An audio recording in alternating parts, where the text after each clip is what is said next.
I really love the ending of Sonnet 116, also known as Let Me Not to the Marriage of True Minds. The sonnet concludes with a bold statement where Shakespeare essentially wagers his reputation as a writer on the truth of his words. Another reason I like it is that it was part of our wedding vows. Two lit teachers are going to have a bit of Shakespeare in their wedding somewhere. Here's Sonnet 116. Let me not to the marriage of true minds admit impediments. Love is not love which alters when it alteration finds, or bends with the remover to remove. Oh no, it is an ever-fixed mark that looks on tempests and is never shaken. It is the star to every wandering bark whose worth's unknown, although his height be taken. Love's not time's fool, though rosy lips and cheeks within his bending sickle's compass come. Love alters not with his brief hours and weeks, but bears it out even to the edge of doom.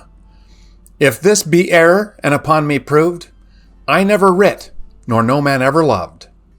You may have noticed that this poem is all about love, but it's not really written to a particular person. The audience for this poem is broader. You could say that it's addressed directly to the reader. It's written to us. And it seems like it's really important to Shakespeare that we understand what he's saying. Let's look at the first quatrain. Notice that love is not mere physical attraction nor fleeting emotion. It resides in the mind. Love is a union of intellect and spirit.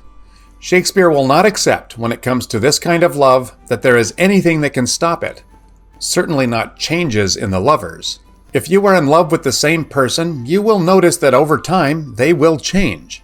They'll put on a few pounds, get wrinkles, hair loss, and all those effects of gravity. If you stop loving someone because one day you wake up and they are not what you fell in love with, then you never were in love in the first place.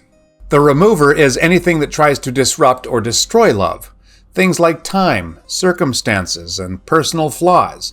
True love does not bend, does not falter in the face of such things. The second quatrain starts with an emphatic oh no. Love is not like that at all. True love is like a star. It's fixed, immovable. It's not blown about by the storms no matter how hard they blow. And particularly, love isn't moved by the storms of life either. Love, like a star, is fixed. They are so constant that you can navigate by them. Barks or ships can tell where they are on the globe in terms of latitude by measuring how high a particular star is above the horizon. They use a sextant to measure the altitude of, say, the North Star. The greater the angle, the higher the latitude. While the position or altitude of the star can be measured, its deeper worth, symbolically love's intrinsic value, cannot be fully quantified or understood. Third quatrain. The point of the third quatrain is that love doesn't change over time. We know that in Shakespeare's day, the most important person was the king.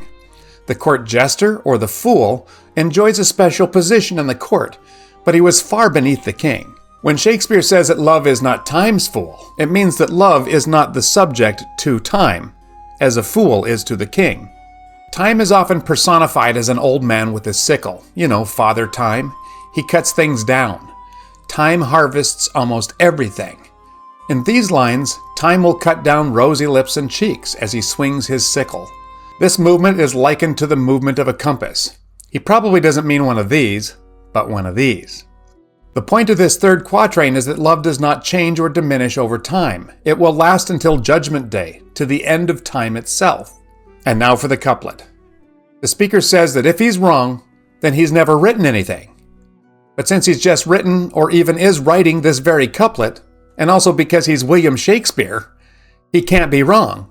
Get it? Well, from where I sit, Shakespeare is absolutely right. And if you watch this channel with any kind of regularity, you know why I say that. Thank you, and we'll see you next time.